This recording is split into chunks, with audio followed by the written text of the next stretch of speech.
नमस्कार, आप देख रहे हैं प्राइम टीवी। मैं हूं आपके साथ आरती तिवारी। वक्त हो चुका है प्राइम डिबेट का, जहां संसद में संविधान पर पक्ष विपक्ष की चर्चा से पहले शुक्रवार को राज्यसभा में जमकर हंगामा हुआ। दरअसल विपक्ष ने सभापति जगदीप धनखड़ के खिलाफ अविश्वास प्रस्ताव का नोटिस दिया।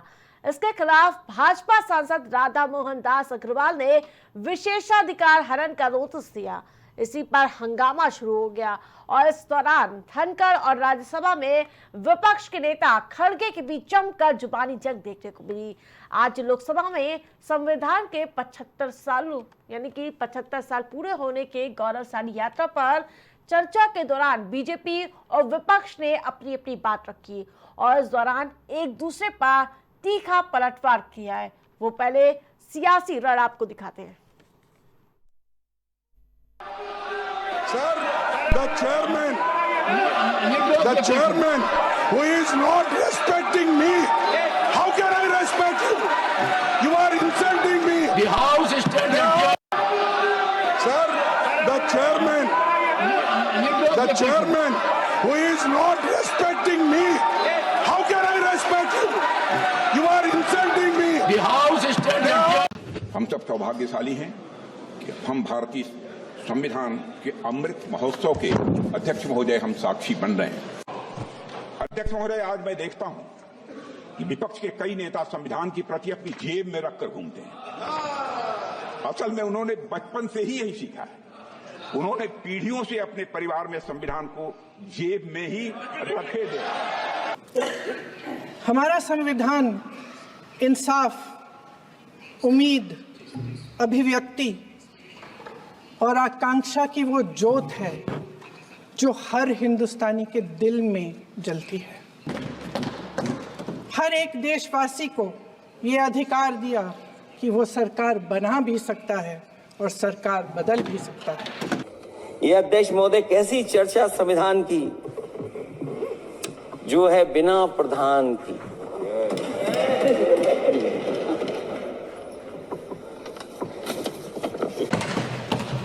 कि इस चर्चा के बाद बाबा साहब भीमराव अम्बेडकर जी का दिया हुआ संविधान को बदलने का सपना नहीं देखा जाएगा।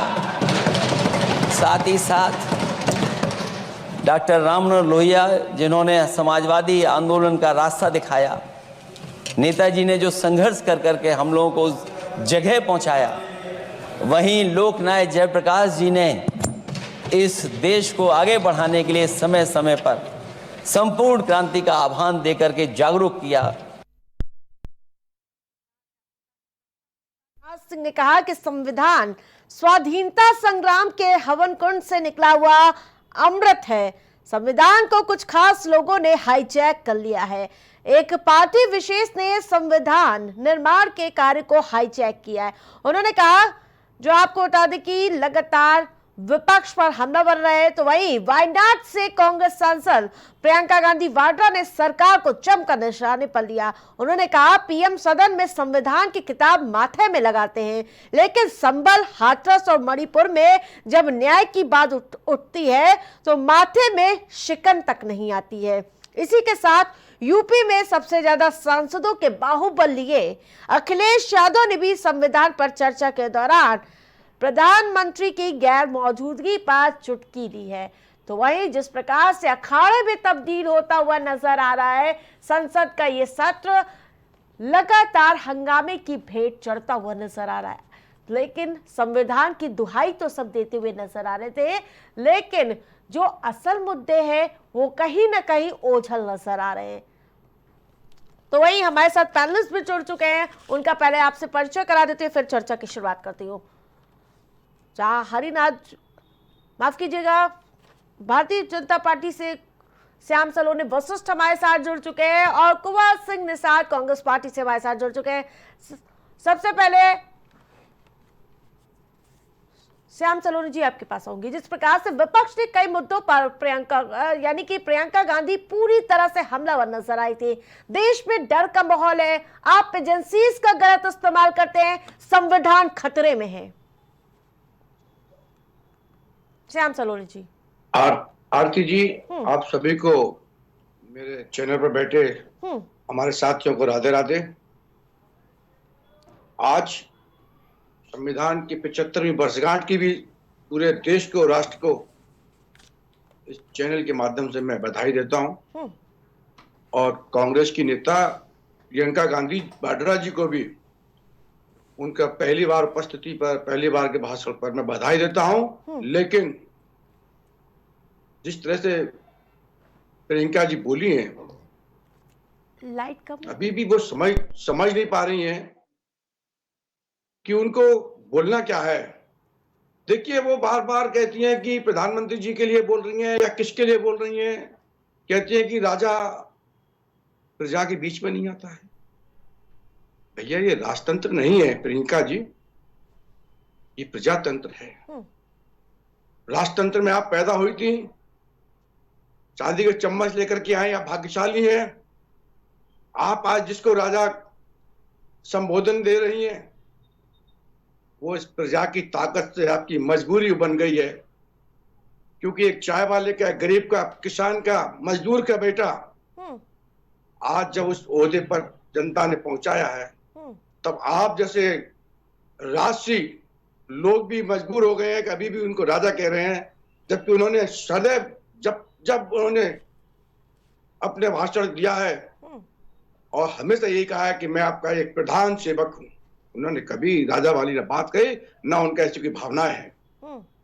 दूसरी बात, आज संविधान की बात करते हैं, कांग्रेस पार्टी की नेता बात करती हैं, राहुल गांधी बात करते हैं।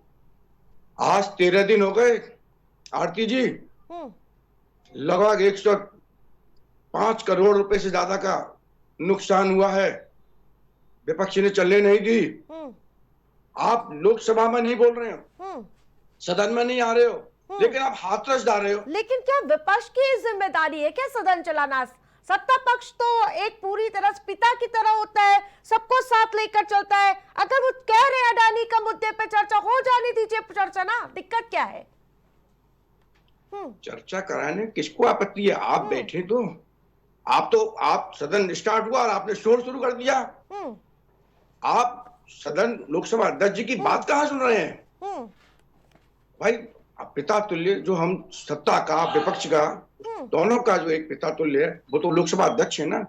फैसले तो उनको लेने हैं, आप सुने तो उनको। वो तो किसी पार्टी के अब नहीं है, वो तो लोकसभा के सबके सब सांसदों के हैं। आप उनके खिलाफ कार्रवाई कराती हैं। आप राज्यसभा में उपसभापति जी के खिलाफ ठीक है, लौटेंगे, प्रस्ताव लाते हैं। ठीक है, लौटेंगे, ठीक है, ना, कुंवर इनसे जी बात भी हमारे पूछ साथ जुड़े, लीजिए। ठीक है, ठीक है, लौटेंगे। जब संविधान की चर्चा होती है, बीजेपी इमरजेंसी को लेकर सवाल करती है। सर, हर बार इस पर आप घिरते हुए नजर आते हैं। उससे पूछ रहे हैं आरती जी, मेरे साथ सवाल क्या है? कुंवर जी, आवाज नहीं आ रही। कुंवर जी, अनम्यूट कर लीजिए पहले। आवाज आ रही है? अच्छा, आरती जी, मैं बताना चाहूंगा, भारतीय जनता पार्टी के लोगों को आदत पड़ गई है कि वो अपने जो किए हुए काम है उस पर कोई चर्चा नहीं चाहते, उस पर कोई बात नहीं करते। उनको ध्यान आता है, वो पिछली चीजों पर चर्चा करना चाहते हैं, कांग्रेस के कार्यकाल पर चर्चा करना चाहते हैं। लेकिन जब इनसे सवाल पूछे जाते हैं कि देश के सारे पोर्ट, देश की सारी संपत्ति, देश की सारी संस्थाएं एक व्यक्ति विशेष के अधीन क्यों की जा रही हैं, तो उस पर जवाब नहीं देते हैं। जब इनसे सवाल पूछे जाते हैं कि संविधान पर भारतीय जनता पार्टी के लोग लगातार हमलावर हैं और भारतीय जनता पार्टी के तमाम नेताओं के बयान आए कि संविधान बदल देना चाहिए। मोदी जी के जो आर्थिक सलाहकार हैं विवेक देबरॉय जी, उन्होंने भी एक बयान दिया था संविधान बदलने के लिए। अनंत हेगड़े का बयान आया था, जिसके बाद उन्होंने कहा था कि संविधान हमें 400 सीटें इसलिए चाहिए कि हमें संविधान बदलना है। लल्लू सिंह चौहान भारतीय जनता पार्टी के वरिष्ठ नेता हैं, उनका बयान आता है कि संविधान बदलना है। तो लेकिन ये स्थिति ये बन गई है कि इस पर चर्चा नहीं चाहते। और जब से मोदी जी का तीसरा कार्यकाल शुरू हुआ है, मोदी जी, पूछना चाहूंगा श्याम सलोनी जी से कि कितने बार मोदी जी सदन में आए। अभी श्याम सलोनी जी कह रहे थे कि विपक्ष संसद नहीं चलने देना चाहता। अरे भाई, हम तो चाहते हैं कि संसद चले, मोदी जी आए, महंगाई पर जवाब कल दें, आएंगे ना किसानों के ऊपर मोदी जो जी। अत्याचार किया जा रहा है उस पर जवाब दें, इस देश की जो आर्थिक स्थिति बिगड़ी हुई है उस पर जवाब दें, इस देश पर कर्ज बढ़ रहा है उस पर जवाब दें, चिकित्सा और सेवा की स्थिति खराब है उस पर जवाब दें। लेकिन मोदी जी कितने बार सदन में आए जरा बताएंगे? अगर ये सदन चाहते हैं चलाना तो उस पर शुद्ध रूप से चर्चा होनी चाहिए, हम उसके लिए पूरी तरह से तैयार हैं। लेकिन स्थिति ये है कि वास्तव में भारतीय जनता पार्टी नहीं चाहती कि सदन चले, क्योंकि सदन चलेगा तो विपक्ष सवाल पूछेगा और भारतीय जनता पार्टी के पास विपक्ष के सवालों के जवाब नहीं है। ठीक है श्याम सलोनी जी, हंगामा कब तक ऐसे होता रहेगा सर? आप लोगों के पास मौका है, मुद्दे तो उठाइए, और इसके साथ साथ एक तरफ अविश्वास प्रस्ताव लाया जा रहा है, तो दूसरी ओर आप भी कम नहीं है, आप तो दूसरी तरफ विशेषाधिकार हनन का नोटिस लेकर आ जा रहे हैं। सदन कैसे चलेगी? आरती जी, हमारे मित्र कुमार निषाद जी कह रहे हैं कि सत्ता पक्ष भाजपा सदन नहीं चलने दे रही है। भैया, आपका एक इंडी गठबंधन नाम का आपने एक ऑर्गेनाइजेशन बनाया हुआ है, उसके आपके साथी हैं और उनकी वरिष्ठ नेता हैं आदरणीय डिंपल यादव जी। वो आपसे कह रही हैं कि हम अडानी के मुद्दे पर नहीं है, हम जॉर्ज सोरोस के मुद्दे पर भी नहीं है, और हम कांग्रेस से ये अपील करते हैं। ये मेरे और भाजपा के शब्द नहीं है, ये इनकी नेता, इनकी प्रमुख जो इनकी हिस्सेदार पार्टी है गठबंधन की, उस नेता का कहना है कि सदन चलने दीजिए। ये बताएं कि डिंपल यादव इनके साथ में इनसे सवाल जवाब कर रही हैं। आप भी बताइए ना, प्रधानमंत्री क्यों नहीं आते हैं? अभी वो भी पूछ रहे थे, अखिलेश यादव भी, संविधान पर चर्चा हो रही है लेकिन प्रधान ही नहीं है। आरती जी, मैं आपको बताऊं, प्रधानमंत्री जी जब आते हैं तब इनके नेता आंख मार के सदन से भाग जाते हैं। ये प्रधानमंत्री जी को फेस नहीं कर पाते हैं, इनकी हैसियत नहीं है कि आंखों में आंखें डाल के बात कर सके। फिर आते हैं, गले लगते हैं, आंख मारते और चले जाते हैं। इनकी उन्हीं हरकतों से, उन बचकानी हरकतों से, जोकर वाली हरकतों से इनके खास साथी इनको छोड़ करके आज भारतीय जनता पार्टी में आते हैं, क्योंकि वो राष्ट्रभक्त हैं। विशेषाधिकार हनन आखिरकार क्या जरूरत पड़ गई उसको लाने की? देखिए, आज संविधान की बात हो रही है। संविधान कश्मीर में लागू था क्या? पूछिए इनसे।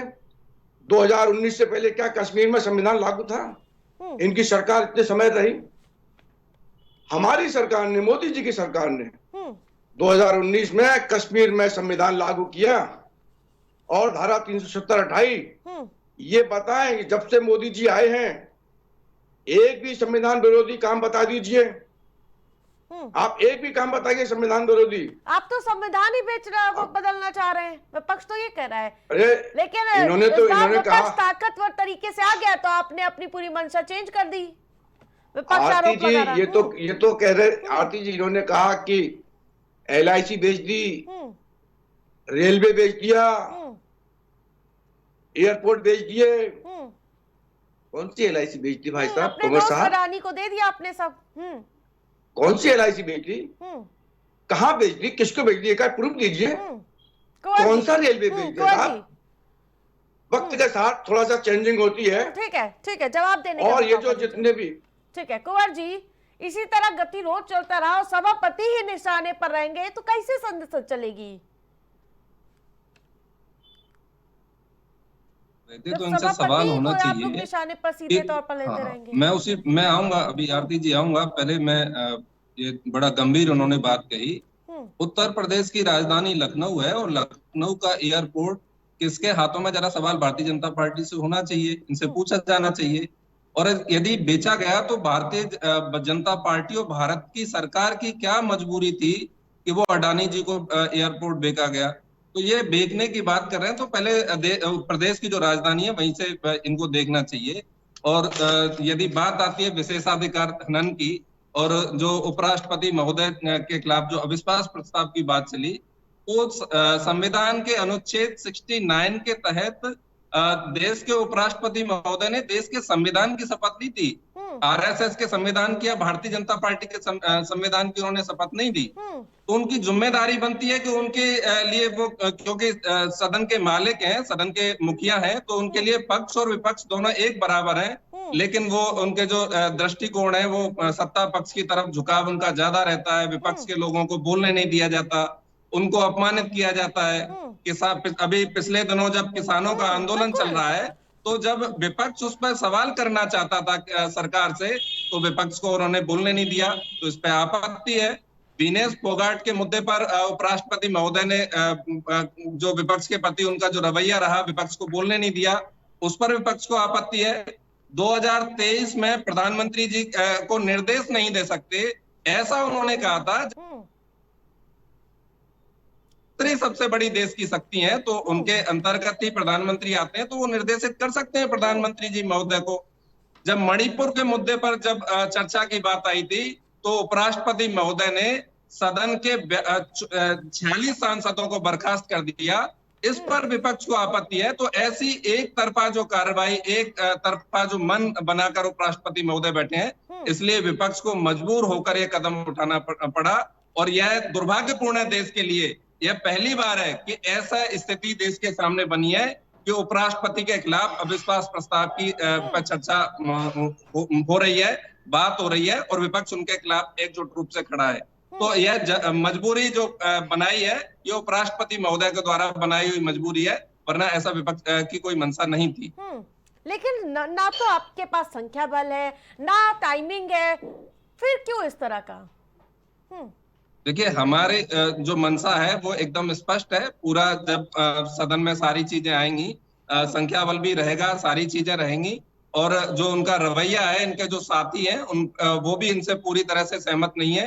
तो भारतीय जनता पार्टी को इस विषय पे विचार स्वयं करना चाहिए, और भारतीय जनता पार्टी को इस पर मुंह की खानी पड़ेगी, इतना तय है। ठीक है श्याम सलोनी जी, ये आरोप लग रहे हैं कि आप लोग जब बोलते हैं तो पूरा कैमरा आप लोग की तरफ फोकस रहता है, और आप लोग जब बोलते हैं शांति व्यवस्था रहती है, लेकिन जैसे ही विपक्ष के लोग बोलते हैं उन पे सभापति टोका टाकी करने लगते हैं, और उसके साथ साथ उधर कैमरा भी नहीं रहता है जो फोकस करे।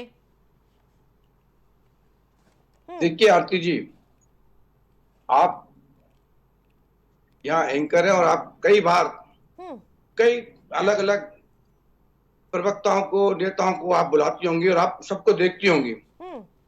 कई लोग तो ऐसे आते होंगे जो आप पर ही आरोप लगा देते होंगे, आपसे कहते होंगे कि आप हमें बोलने नहीं दे रहे हो, बीच में टोक रहे हो। बहुत टीवी एंकर पर ऐसे आरोप लगते हुए मैंने देखे हैं। तो ये वो लोग हैं, इनके पास कोई मुद्दा नहीं है। जगदीप धनखड़ जैसे योग्य व्यक्ति को ये इस तरीके से बात कर रहे हैं कि साहब सत्ता पक्ष की तरफ देखते हैं हंसते हैं, हमारी तरफ देखते हैं तो हंसते नहीं है। ये आरोप देखिए इनके नेता राज्यसभा में, नेता सदन आदरणीय मल्लिकार्जुन खड़गे साहब, वो क्या आरोप लगा रहे हैं कि आप जब भाजपा की तरफ देखते हैं तो आप हंसते हैं, मुस्कुराते हैं, और हमारी तरफ देखते हैं तो आप हंसते नहीं है। इसलिए अविश्वास प्रस्ताव ला रहे हैं कि हमारी तरफ देख के हंसिए। इनके पास कोई ऐसा ठोस कारण नहीं है। एक भी कारण बताएं कि लोकसभा अध्यक्ष या राज्यसभा अध्यक्ष कहीं पक्षपात कर रहे हो। अरे साहब, एक बार ये बोलते हैं इनके नेता कि आप मोदी जी के सामने सर झुका लेते हैं। अरे एक भारतीय सनातन की परंपरा है, एक बुजुर्ग के सामने, उनसे बड़े हैं, उन्हें अभिवादन किया, उनपे इनके नेता राहुल गांधी टिप्पणी करते हैं। तो ये आदर, सत्कार, संस्कार भारतीय क्या है ये जानते ही नहीं है। ये जनगणना की जो बात करने वाले लोग, इनके नेताओं ने, जवाहरलाल नेहरू जी ने, इंदिरा जी ने, और 1990 में राजीव गांधी जी ने जातिगत जनगणना का विरोध किया था, और सदन में किया था। उसके बाद ये जनगणना करते हैं। और जनगणना किसकी चाहते हो? केवल हिंदुओं की? मुसलमानों की क्यों नहीं? आप बताइए, मुसलमानों में कितनी जातियां हैं? या जितनी बार आपकी सरकार रही, आपने कितने मुस्लिमों की जनगणना कराई? कितने मुसलमानों में जातियां हैं? किस जाति को कितना आरक्षण मिलना चाहिए? बिल्कुल, जब आप आप प्रियंका मुसलमान का गांधी बात बोल नहीं रही करते हो। थी, श्याम सलोनी जी, जब जी। प्रियंका गांधी आज बोल रही थी, जब कांग्रेस शासित प्रदेश, जब राज्य होते थे, जब देश होती थी, उस पर सत्ता चलती थी, तब वहां पे महंगाई की बात होती थी, अर्थव्यवस्था की बात होती थी, जीडीपी की बात होती थी, लेकिन आपके शासनकाल में तो बात ही नहीं हो रही है, सिर्फ हंगामा। नहीं, ये तो गलत आरोप है। आज तो प्रियंका जी ने स्वयं स्वीकार किया है। प्रियंका जी ने अपने भाषण में ये स्वीकार किया है, उनकी रिकॉर्डिंग देखिए, उनने हिमाचल का उदाहरण दिया है। बोला किसान परेशान है, आम नागरिक परेशान है। अब ये भूल गए कि हिमाचल में सरकार कौन चला रहा है। यदि वह किसान परेशान है, दुकानदार परेशान है, युवा परेशान है, सरकार किसकी है भैया? मेरी बहन से पूछो, प्रियंका जी से, कि सरकार कौन चला रहा है? भाजपा चला रही है क्या? कुंवर जी जवाब दे दीजिए जल्दी से। देखिए, श्याम सलोनी जी की सरकार है, तो वो चाहे मन करे जो उनके मन में आएगा वो बोलेंगे, उनको स्वतंत्रता है। विपक्ष को तो आजादी है नहीं ये बोलने की, क्योंकि संविधान के अनुच्छेद को इन्होंने कैद कर रखा है। आज प्रियंका जी ने सदन में कहा कि हिमाचल में सरकार गिराने की कोशिश भारतीय जनता पार्टी के नेताओं ने पैसे के दम पर की। शायद ये सुन नहीं पाए उसको। किसान परेशान है क्योंकि इन्होंने किसानों के ऊपर ऐसी स्थिति बना दिया, पूरे देश का किसान परेशान है। और किसान परेशान है, आप देख नहीं पा रहे हैं, दिल्ली के चारों तरफ किसान डेरा डाले बैठा है, लेकिन इनको दिखाई नहीं देता। उनके रास्ते में कील और सूल ठोकने का काम भारतीय जनता पार्टी करती है, उनके ऊपर आंसू गैस के गोले दागने का काम भारतीय जनता पार्टी की सरकार करती है। तो प्रियंका जी ने ये सारे मुद्दे उठाए, लेकिन ये इन्होंने दूसरे रूप में उसको समझा है। सत्ता पक्ष से भी यही सवाल है, विपक्ष से भी बात कौन करेगा? आप लोग यहाँ टीवी चैनलों पे कहते हैं, भाषण में कहते हैं, लेकिन आखिरकार संसद में इस चीज की बात क्यों नहीं उठती? आरती जी, यही तो चीजें हैं। इन्हीं चीजों पर प्रधानमंत्री जी को आना चाहिए सदन में, और एक स्वस्थ चर्चा इस पर होनी चाहिए। भारतीय जनता पार्टी के लोगों को डर किस बात का है?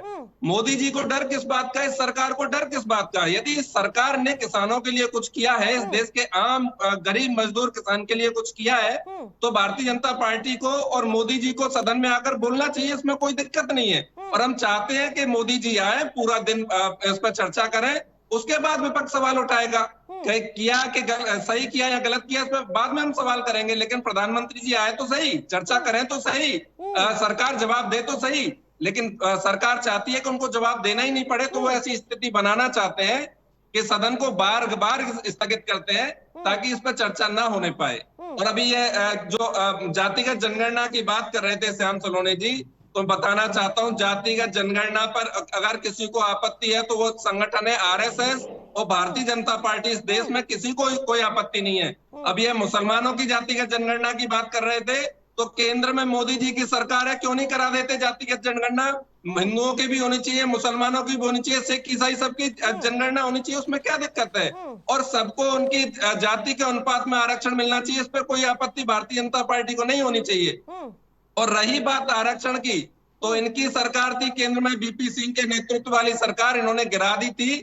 मंडल कमीशन का विरोध करने वाले भारतीय जनता पार्टी के लोगों को जातिगत जनगणना, आरक्षण और समान अधिकार पर बोलने का कोई अधिकार नहीं है। सवाल एक बहुत बड़ा है कि सदन ना चलने पर कितना नुकसान होता है। 9 करोड़ रुपए लोकसभा जब नहीं चलती है तो उसका नुकसान होता है। 5.5 यानी कि 5.5 करोड़ रुपए राज्यसभा में खर्चा होता है, और कुल टोटल 14.5 करोड़ रुपए। इसकी जवाबदेही कौन देगा? कौन ये जाके जनता को बताएगा कि ये पूरा पैसा बर्बाद हुआ है? श्याम सलोनी जी। आरती जी, सदन नहीं चलने दे रहे हैं, ये विपक्ष की एक सोची समझी साजिश है। ये बार बार प्रधानमंत्री जी का जिक्र करते हैं। भैया, आप जिन मुद्दों पर बात करना चाहते हो, प्रधानमंत्री जी के एक मंत्रिमंडल के नेता हैं। आप यदि किसान पर बात करना चाहते हो तो आपको किसान के जो भी हमारे कृषि मंत्री हैं वो आपको जवाब देंगे। आप यदि सेना पर सवाल जवाब करना चाहते हो तो आपको रक्षा मंत्री जवाब देंगे। आपको कोई और समस्या है, संसदीय मंत्री वहां बैठे हैं, आपको पूरा मंत्रिमंडल वहां मौजूद है। अगर आप उनसे संतुष्ट नहीं हो पा रहे हैं प्रधानमंत्री तो आएंगे ही, लेकिन प्रधानमंत्री पहले ही आ जाएं, उसके बाद आप संसद छोड़ के भाग जाओ। आपने मणिपुर की समस्या उठाई थी, प्रधानमंत्री आए। आपके सम्मान के लिए प्रधानमंत्री जी सदन में आए, और जब प्रधानमंत्री जी ने मणिपुर पर बोलना शुरू किया, आप सुन नहीं पाए, क्योंकि मैंने पहले भी कहा था, मैं फिर बोल रहा हूं कि आप फेस टू फेस आंखों में आंखें डाल करके बात नहीं कर सकते हो।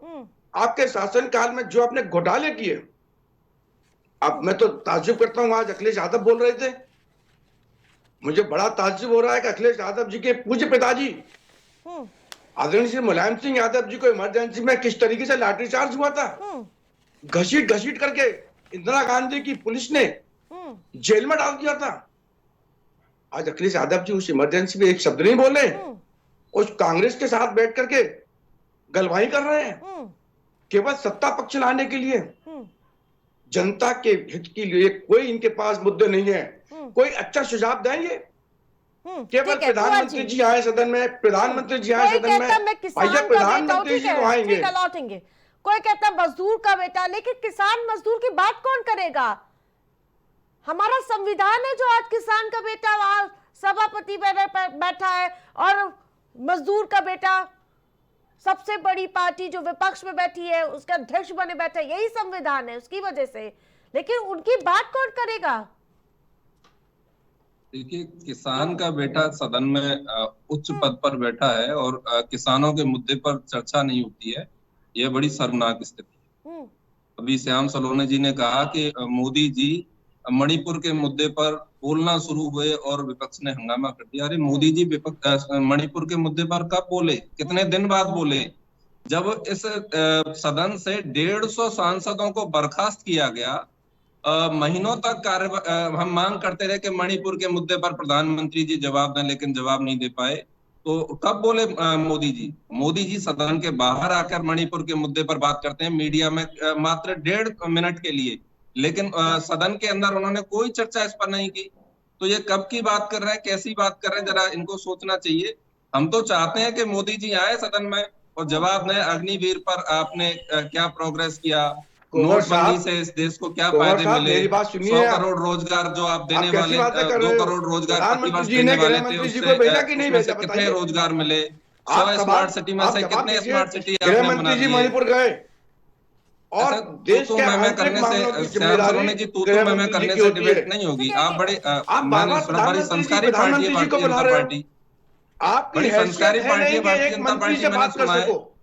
अरे भैया, आप असभ्यता का परिचय देंगे तो आपकी पार्टी के ऊपर सवाल खड़ा होगा। ऐसा क्यों भैया? गृह मंत्री जी बोलेंगे तो मैं कैसे बोल पाऊंगा? एक-एक करके श्याम सलोनी जी अपनी बारी में। नहीं, रुकिए ना श्याम सलोनी जी, जवाब नहीं है तो ऐसे ना करिए। तो 2 करोड़ रोजगार प्रतिवर्ष देने वाले थे मोदी जी, उस पर क्या हुआ? उस पर सदन में आए, जवाब दें। जीएसटी के फायदे बताएं। जीएसटी पर बार बार इनको संशोधन करना पड़ रहा है, क्योंकि बिना योजना के लोग जीएसटी लेके आ गए, तो बार बार उसमें संशोधन क्यों करना पड़ रहा है? 100 दिन में काला धन लेके आने वाले थे मोदी जी, बताएं कि संसद में आकर बताएं कि कितना काला धन इस देश को लाकर उन्होंने दिया।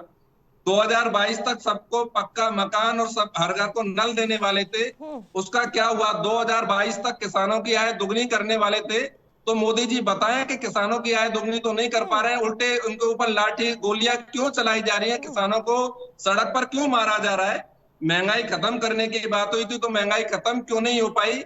चीन को लाल आंखें दिखाने की बात हुई थी, लेकिन चीन के साथ गलबैया करने लगे। मेक इन इंडिया की बात थी, बुलेट ट्रेन की बात थी, इन सारी चीजों पर मोदी जी को जवाब देना चाहिए। बहुत अच्छा लगता है, बिल्कुल कुंवर जी, यही आक्रामक रवैया अगर सदन में पूछा जाता तो जनता भी देख रही होती। और लेकिन श्याम सलोनी जी अभी जवाब दे दीजिए आप।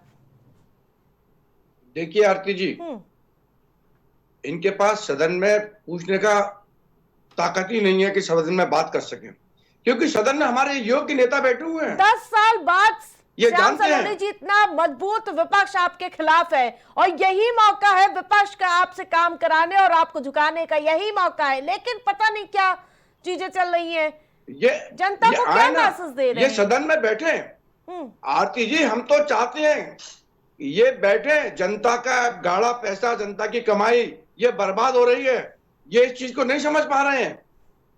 भारतीय जनता पार्टी बार बार कह रही है, आदरणीय लोकसभा अध्यक्ष बार बार कह रहे हैं, लेकिन इनके हठधर्मिता, इनके जो हठधर्मिता का रवैया है उसकी वजह से संसद नहीं चल पा रही है।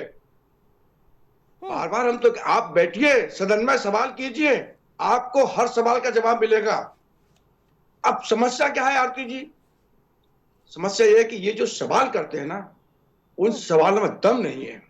ये जो प्रश्न पूछ रहे हैं उन प्रश्नों में दम नहीं। 2 करोड़ की नौकरियां, जीएसटी में बदलाव, या अगर 2 करोड़ की नौकरी नहीं मिली होती तो ये देश का नौजवान, देश का युवा, देश का बेरोजगार, देश का इतना करोड़ों की संख्या में हमारे नागरिक क्या बार-बार चुनाव जिताते हैं? प्रियंका गांधी और चौतरफा हमलावर नजर आए थे आपके ऊपर, चाहे एजेंसीज का सवाल हो, ईवीएम का मुद्दा हो, बेरोजगारी का मुद्दा, आज तीखे तेवर नजर में आ रहे थे विपक्ष के।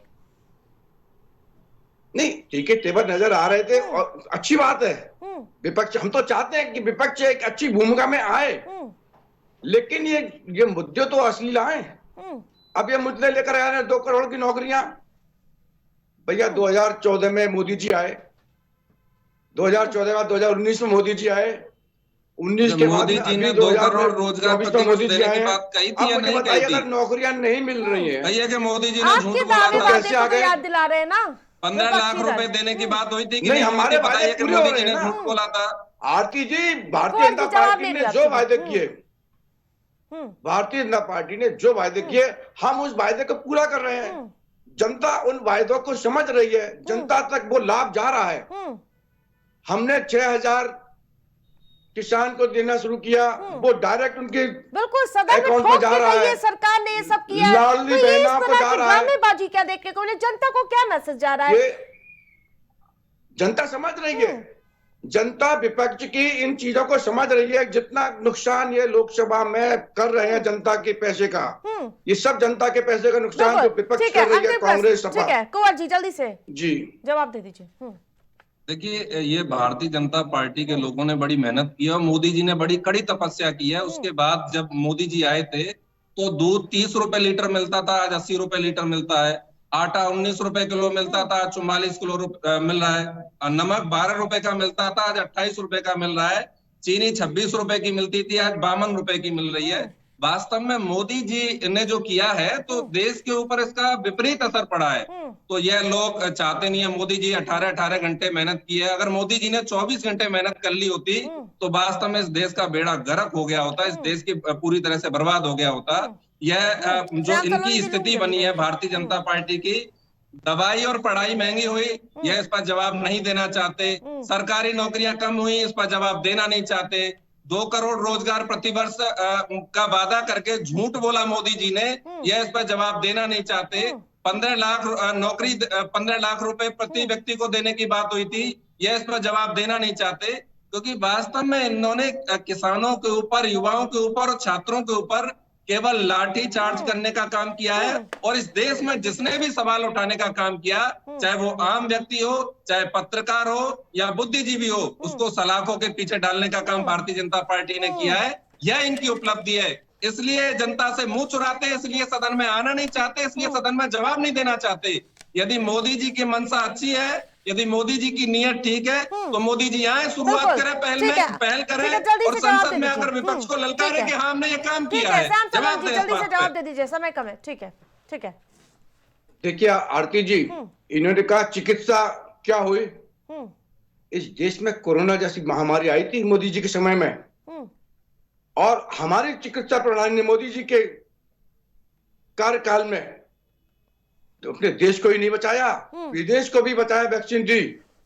और आप कहते हो कि व्यवसाय, लोग मारे गए, पेट्रोल इतना हो गया, आटा ये हो गया, कितने लोग मारे गए? आज आप जाइए कितने लोगों को चिताएं नसीब हुई? 19 लाख 20 लाख के पैकेज नौजवानों को मिल रहे हैं। लाखों लोगों को कितना पैसा बढ़ा फेंक दिया गया। आप देखिए ना इस चीज को। तब तनख्वाह कितनी मिलती थी? कितनी चिकित्सा व्यवस्था आपकी अच्छी थी? 1 लाख, 1.25 लाख, 1.5 लाख ऑक्सीजन जैसी जो बुनियादी सुविधा है वो आप दे नहीं पाए। उनसे अच्छी चिकित्सा की बात करते हैं। आपके समय में इस देश में कोरोना के बाद नहीं थी, बेतहाशा महंगाई बढ़ी, इस देश को बर्बाद कर दिया गया। नौकरी नहीं थी आपके समय पर। ठीक है, आज 19 लाख 20 लाख के पैकेज मिल रहे हैं। आप कहां घूम रहे हो? इसीलिए जनता आपको नकार रही है, क्योंकि आप जनता की बात को नहीं कर रहे हो।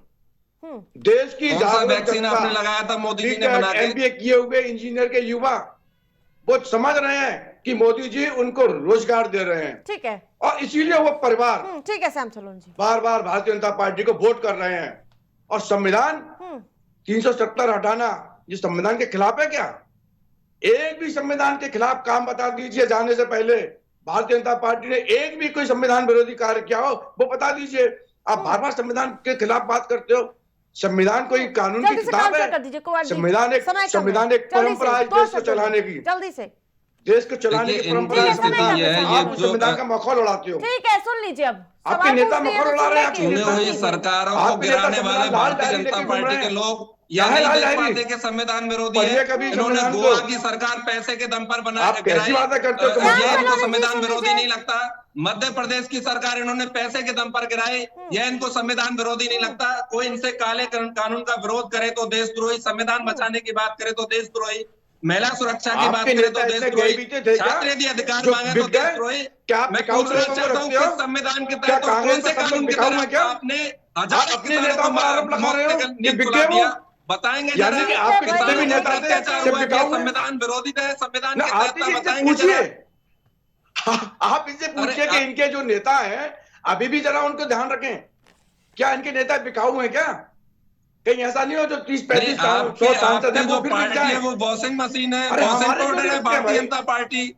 मोदी हम जी दो के मुंह थे। से वॉशिंग पाउडर निकलता हम है, सदन जिसको में दो चाहते हैं थे। धुल देते हैं। आज हम बेईमान को ईमानदार असंख्य बनाने में हो वाले गए। भारतीय जनता पार्टी हम को तो लोग नहीं किस बिके। मुंह से ठीक है, बात समय करते पूरा हो हैं? गया। शुभेंदु ठीक है। अधिकारी कौन ईमानदारी थे? सर्वोपरि होती है ईमानदार थे या साहब। बेईमान हम थे? सनातन धर्म में जीने वाले लोग हैं। ठीक हम है, गीता पे विश्वास करते हैं, क्या लाए क्या ठीक ले है। आप जाएंगे। दोनों इस देश पैनलिस्ट के लिए हमारे जिए, साथ जुड़ने इस के लिए देश के बहुत लिए बहुत मर जाएंगे। धन्यवाद। तो जिस प्रकार से आज संविधान दिवस के मौके पर चर्चा हो रही थी और तीखी नोक-झोंक देखने को मिली, और इसके साथ साथ बीजेपी और विपक्ष ने अपनी अपनी बात रखी और इस दौरान एक दूसरे पर जमकर वार पलटवार देखने को मिला। जहां आज कांग्रेस की नवनिर्वाचित सांसद प्रियंका गांधी भी खूब हमलावर नजर आई, जमकर प्रहार करती हुई नजर आई। लेकिन संसद का सत्र यूं ही हंगामे की भेंट चलता रहेगा, ये देखने वाली बातों की प्राइम डिबेट में फिलहाल इतना ही। देखते रहिए प्राइम टीवी।